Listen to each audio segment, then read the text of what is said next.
Hello and welcome back to The Spotter, the podcast for those that never ask for help but need it.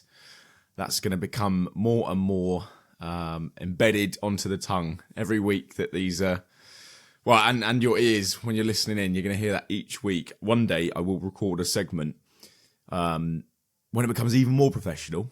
And I've got millions of people listening in.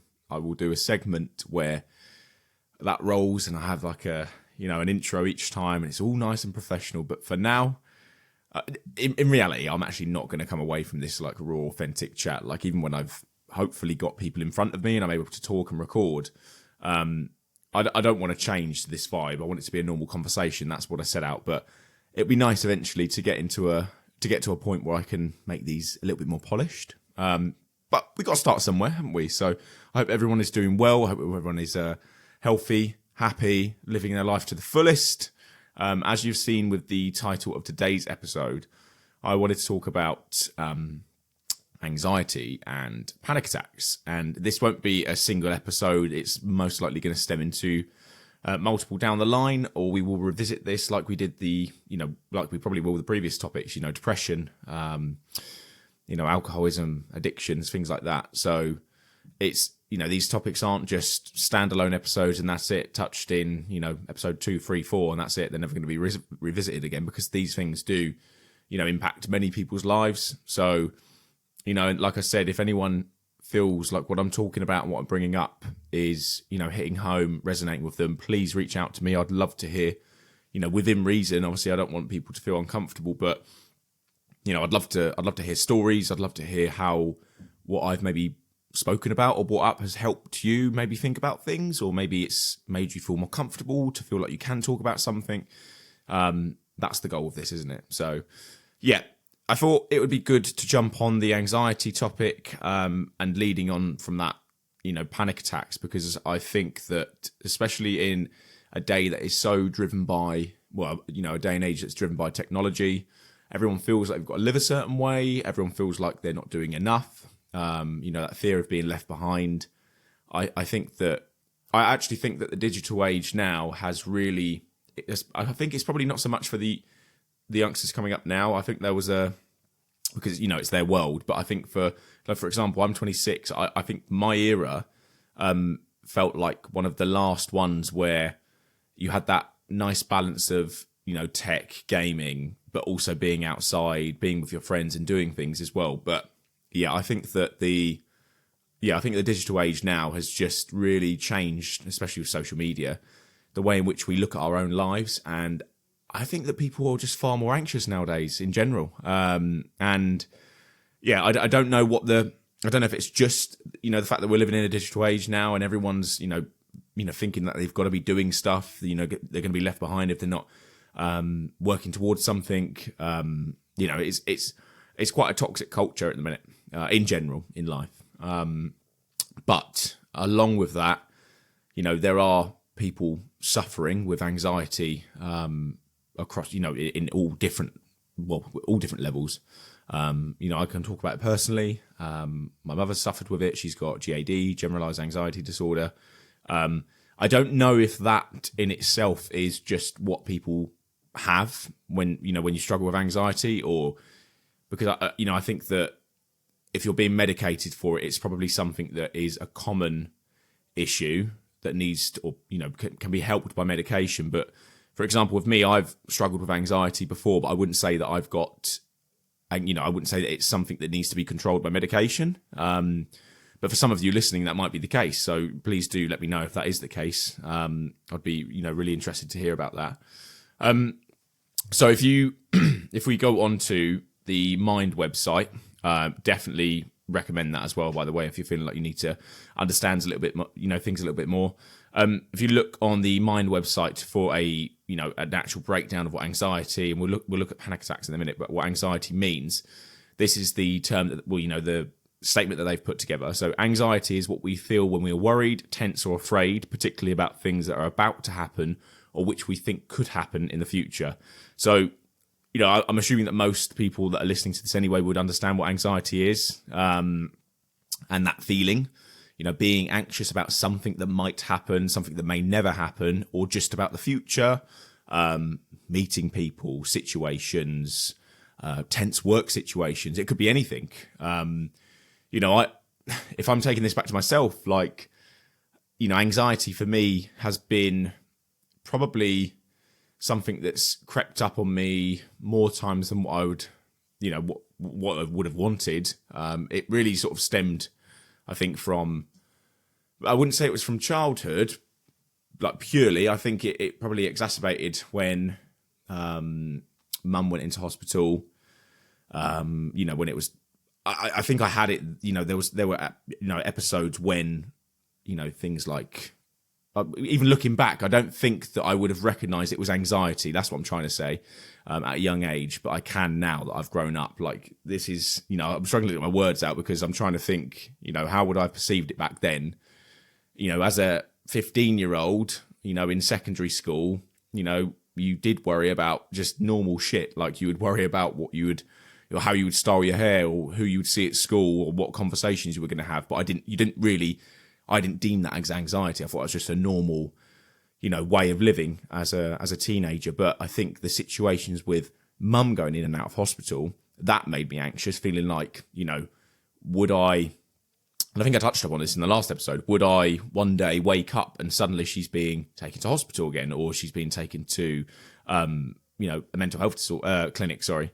So there was that constant worry of, would my mum be here or would she not? Would she be elsewhere? Would she be going back to hospital? So I was always worried about that, but I didn't recognise it as anxiety.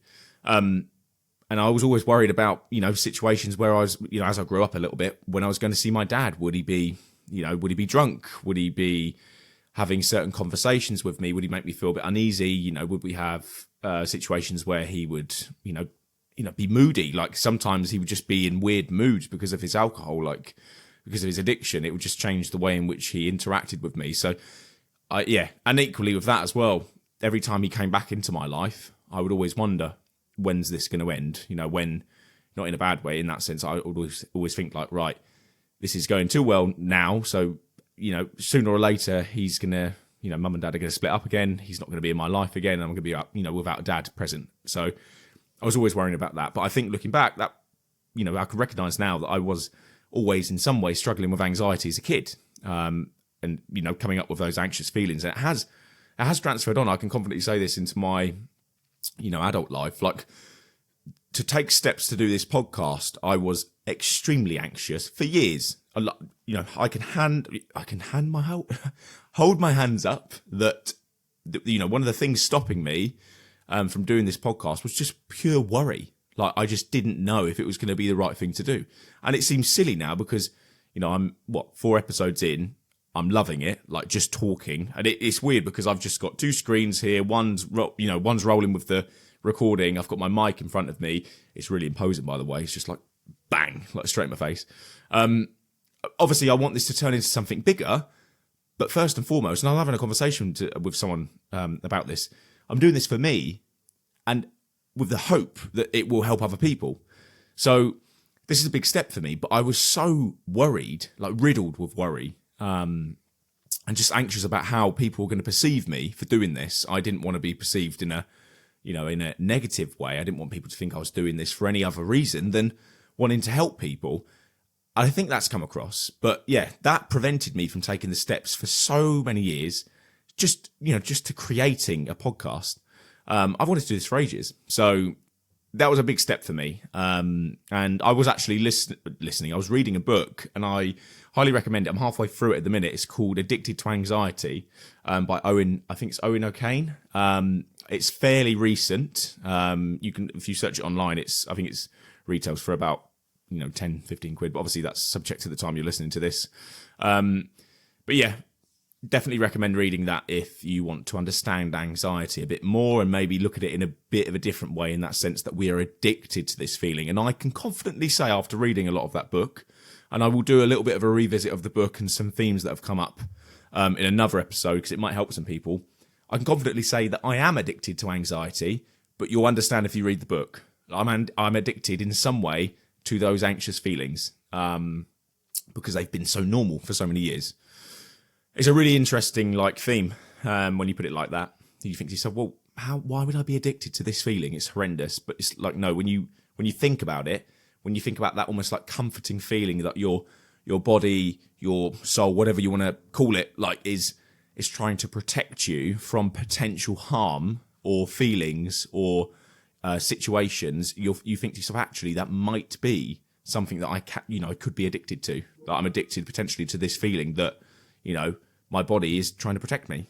So yeah, it's an interesting theme. So I will delve into that at some point, the book, and talk about the themes that crop up in that, because I think it will help a lot of people. But rolling it back again, I do think that looking back now, those signs of anxiety were there, and they have carried on later in life with me in different situations. So how has anxiety affected me in more recent years? Well, I guess when my mum was diagnosed with acute myeloid leukemia, AML for short, that was in 2016. And obviously in the initial stages of someone being diagnosed with cancer, you sort of go into, and of course they do as well, they're sort of like, well, it is what it is. I've got to get on with it now. That's how she was anyway. And as a family, you sort of go into this mode of, oh my God, you're going to die. That's how, that's exactly what I thought. So that, horrid worry, set back in, and didn't leave me for years, because obviously with cancer treatment, depending on the routes you go down, things like that, it could be, things like chemotherapy, radiotherapy, it could be stem cell, she had a stem cell transplant, it could be, back and forth visits to hospital, therapy, and, some of these things may never work, but, I'm grateful that I can look back on that and say that everything she went through was, I'm grateful that it worked. Like, she's still here to live and tell the tale. But it's been a real fucking journey. Like, but yeah, that crippling anxiety or anxious feeling really did set in during those years. She was constantly in and out of hospital. I was worrying whether or not I'd be without parents, because my dad wasn't able to look after me. He was getting progressively more ill, drinking himself to closer to his death, and just not looking after himself. And then mum in and out of hospital, wondering whether or not she was going to actually come out of hospital. That whole situation with cancer treatment and the effects psychologically, I can't even get my words out. The effects mentally, let's just say, because I can't get my words out. You'll understand the more you listen with me. Sometimes I get a little bit wrapped up in what I'm saying and I can't get my words out. Basically, I will delve into that in another episode as well, because I think that's probably a key thing to look into, the effects of, a loved one going through something, quite traumatic, and seeing that and being a part of it and what that can do to you mentally as well. But yeah, so going into that, feeling of, okay, mum might not come out of hospital. I might be on my own. I need to grow up again. I need to, think about the future. When I'm trying to just get on in life, that hit massively during those years. And yeah, I feared everything. I feared waking up every day. It wasn't in the sense that it wouldn't stop me from doing things, but I was constantly anxious about what was going to happen the next day. Was I going to get a phone call when I went in to visit her? Was it going to be good news, bad news? It really does. You feel like you're juggling emotions. It's a weird time.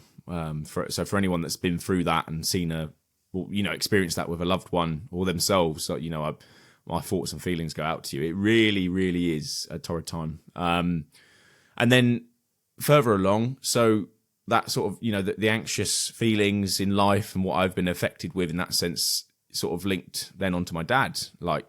So he passed away in 2021 in October, and I was with him, when he passed. It was a really, really, it was a peaceful passing, but it was horrendous to see. And those images stay with you for a long time.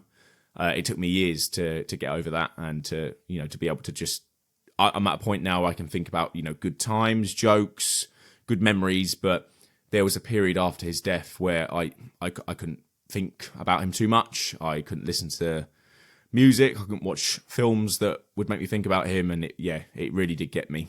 And I am an emotional individual anyway. I'm an empath. Like I feel a lot. I really do feel. And I think I get that from him, to be honest with you. He was very, he was very emotional as well, even though he had a bit of a hard man persona. But yeah, so that, I never had the anxiety and anxious feelings with thinking that my dad wasn't going to be around, because for some reason I had programmed myself to say, dad, because I think that I'd seen him realistically abuse himself with alcohol for so many years. And, he was 63, he's not old when he passed. I just thought, he's bound to live forever. He's smoked, he's, drank, he's lived probably a very fruitful life.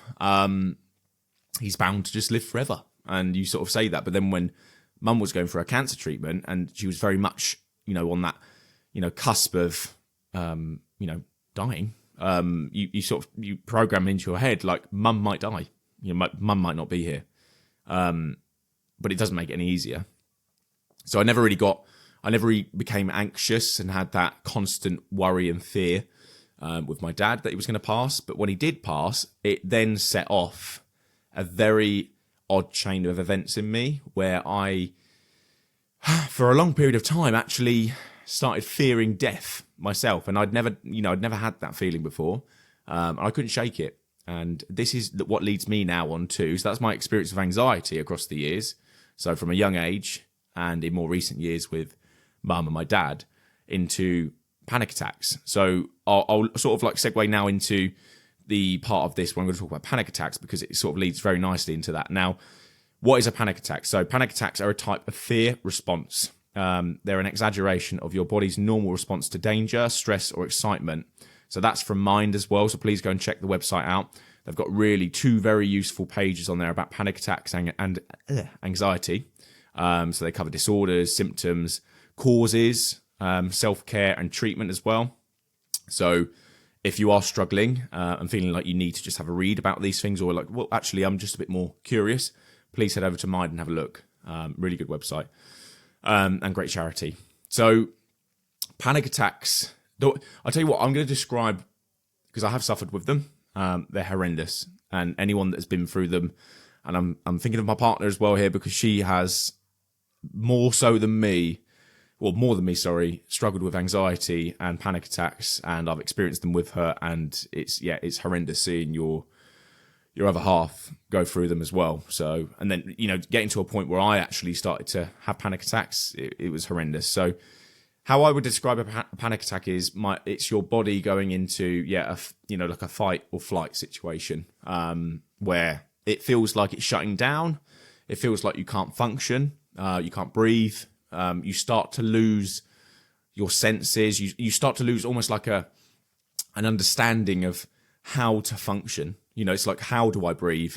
How do I focus on one thing? How do I stop worrying? How do I stop stressing? And it continues. It spirals out of control.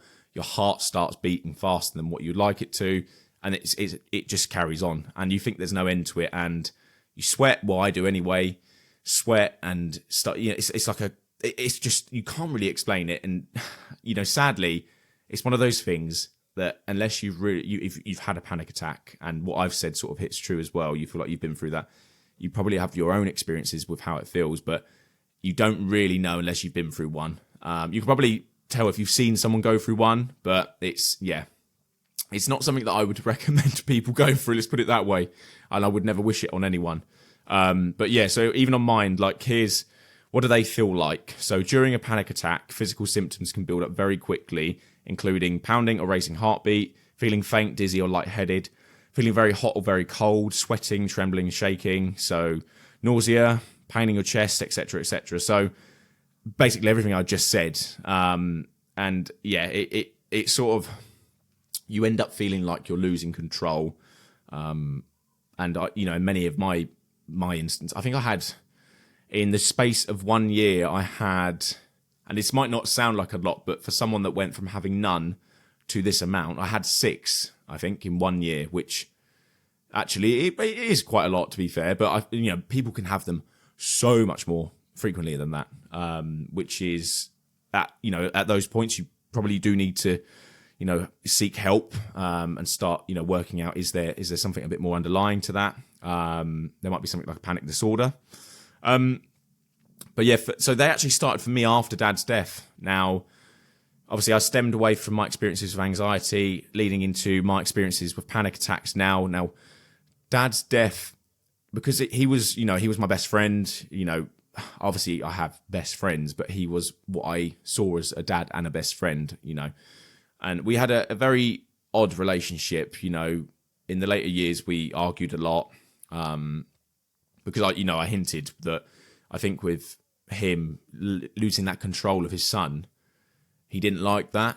He realised that he couldn't shape me and, mould me into the son he wanted me to be, per se. Like, I'd like to think that I turned out how he wanted me to, but he lost that control. And, it's we sparked a lot of arguments between us. But, he was my best friend. We had so much in common. We had the same sense of humour. I've got a lot of my likes and dislikes because of him. A massive love for Gladiator. Anyone that's films out there, but watches films, Gladiator's a must. I've actually got Now We Are Free tattooed on my arm in dedication to him as well. So yeah, we had a good relationship, but his death sparked, a year of horrendous thoughts, fear of death myself. I ended up, looking at life a lot differently as well. So once I'd actually got over that fear of death, I looked at life a lot more in a positive way, in the sense that, it's, you need to really make it fucking count.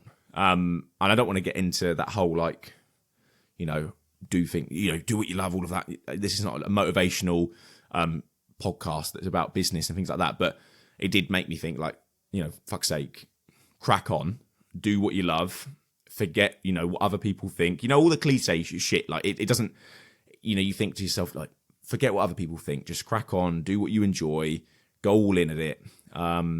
Because it, life can just be taken from you in an instant. So I definitely had a mental shift. But that year on from his death sparked a series of horrendous panic attacks that got worse with each one. The initial ones just started with your standard, I was at home feeling tight-chested. If I were just thinking about him, the situation, watching him pass, if I started to think about that too much, shaking, feeling sick, trembling, feeling faint. Didn't feel like I was going to die in those moments, but definitely across 5 minutes, if I didn't really focus on my breathing or try and snap out of it, it definitely could have spiraled, further along. But thankfully, for most of the attacks, I've had someone with me, whether that be my mum or my partner, Abby, thankfully. So, yeah, forever grateful for those two, because, well, I don't know what I would have done in those moments without them. It does help having people close to you, around you, but you do almost have to try and get through them yourself, and almost tell yourself every time that you have them that, I know I can get through these. This is just a response. I can get through this. It's just my body, going into a fight or flight situation. There is an end to this. But each one got progressively worse until my last one.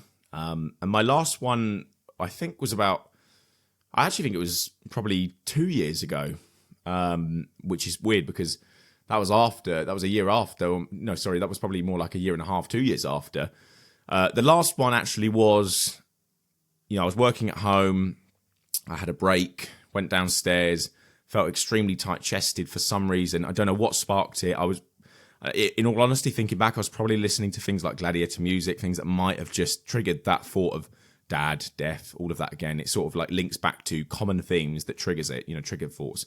Went downstairs, sat on the sofa, couldn't control my breathing, started sweating, but felt really cold. Mum had to come and sit next to me, count my breaths and things like that. And yeah, it took a good 10 minutes to get through. It was horrendous. And it really shakes you up. You feel like you can't, when you're through it, you look back and think, what the hell was that?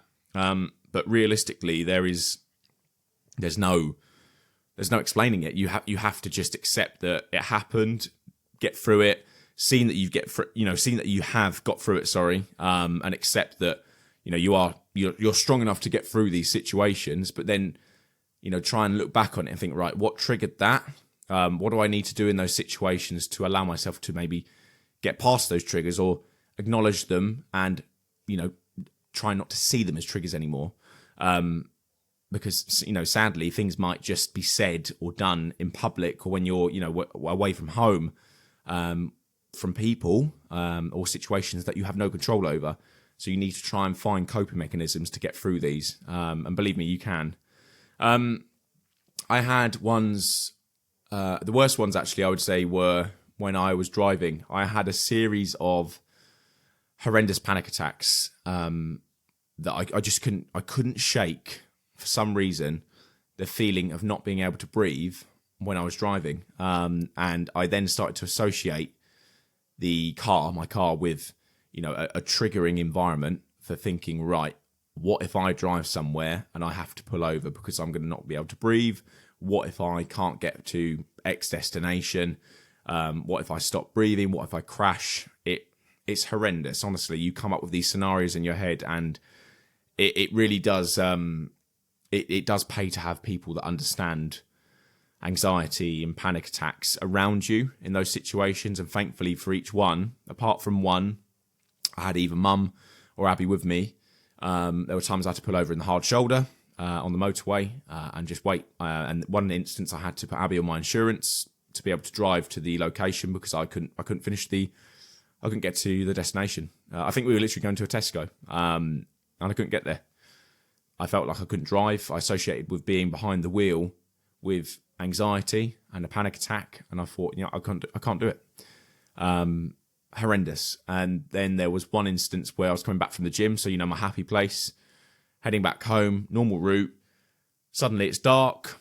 For some reason, again, listening to music that probably triggered things. I actually think it was the Last of the Mohican soundtrack. Again, another one for you film nerds. Great film. Get on it.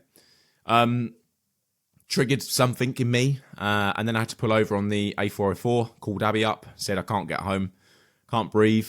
I can't make it home. I don't know what to do. Help me.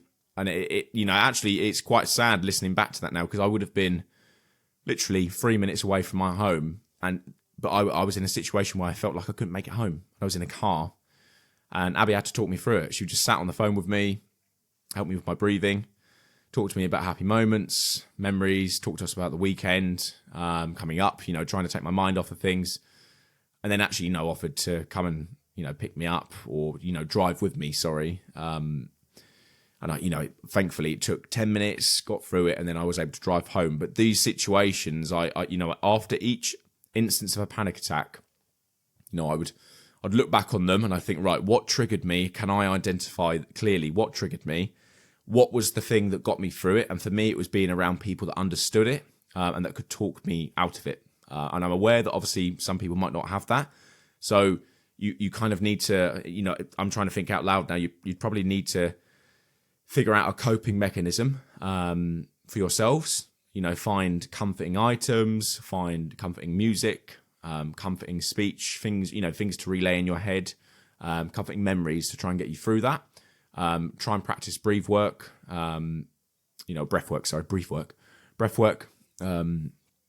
and maybe just do some reading and research into, common coping mechanisms and ways to counter that panic feeling. For me, having good people around me to call upon and to get me through them really does help.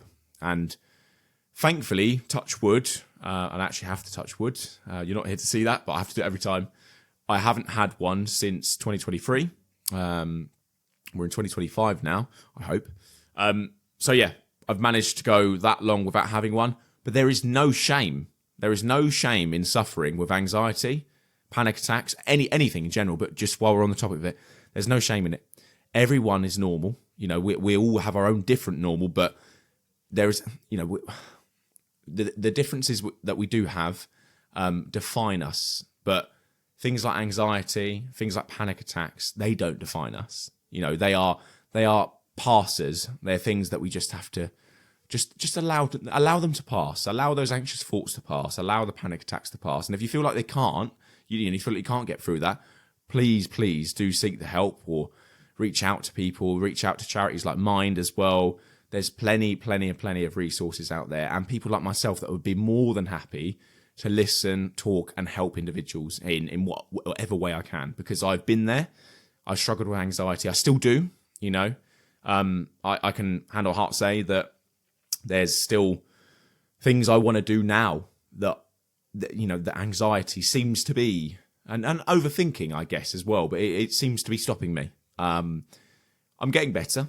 The podcast steps have made me realise that I'm stronger than this. I don't let it control me. And whilst I may be addicted to those comforting sides to anxiety and what the body and mind are trying to do for me or protect me from, I can get past it. I can take these big steps and make, good strides in my life for growth. And it's, it is most of the time greener on the other side in those instances. So I need to constantly relay that to myself. And I also need to just keep for myself, being aware that if I am to have a panic attack in future, whatever might trigger it, whatever instance and situation it happens in, I've been there. I can get through it. So yeah, these are anxiety, panic attacks. They're touchy subjects. I think that people, I think it's more common now to see people struggling with anxiety. So please do, bear or lend a thought when touching upon the subject of panic attacks and anxiety, and people that do go through it and have been through it, or still struggle with it. Try and lend a thought and be a bit considerate around people, because it's not nice. Trust me, it really isn't. Feeling anxious about anything in life is not nice, but to the point where it prevents you from doing things, it's just so frustrating. So yeah, I feel anyone going through that and struggling with that right now. But yeah, so I thought it might be good, again, to finish off by saying that, if we really do break it down, anxiety can technically be classed as a mental health problem, issue, if you want to call it that. I don't really like saying issue or problem, but mental health disorder, maybe. I don't like those those little terms at the end. But if anxiety impacts your ability to live and prevents you, on a consistent basis, for example, they last a long time. They, it feels like you're never not anxious. Your fears or worries are like so out of proportion. You might avoid like situations consistently. Because of the anxiety, you feel distressed all the time. You're getting constant panic attacks. It might be worth, looking into that, because it might be that there is an anxiety disorder there. So yeah, I don't think that they necessarily test for, these. I don't think there is just I know there's generalized anxiety disorder because mum is medicated for it, but yeah, it's definitely worth, if you think that you struggle on a daily basis with these things and you feel like there's not help out there, there is. Reach out to these charities, go to your doctor, speak to people. Definitely reach out to me if you need to. More than happy. But yeah, it might be worth looking into if it really is controlling your life to a point where you feel like there's no escape. There is definitely a way out, and there's a way to cope and to manage.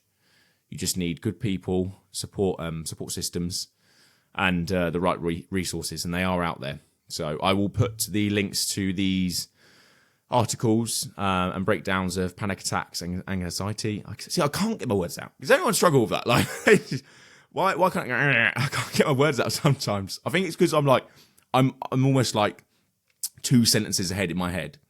So yeah, I will put the links up to these resources that I've been using. So hopefully they help and break down, what a panic attack is and what anxiety is, and what you can do if you feel like you need to speak to anyone.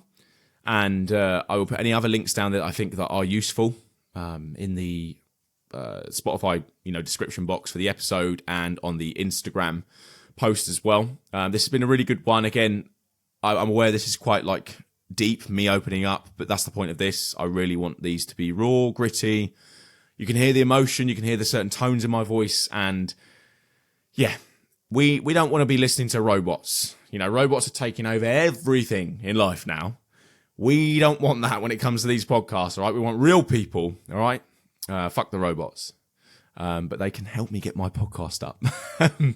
So yeah, thank you very much for listening again. Stay tuned. We will definitely be touching upon anxiety and panic attacks, you know, these sort of things again down the line, I'm sure.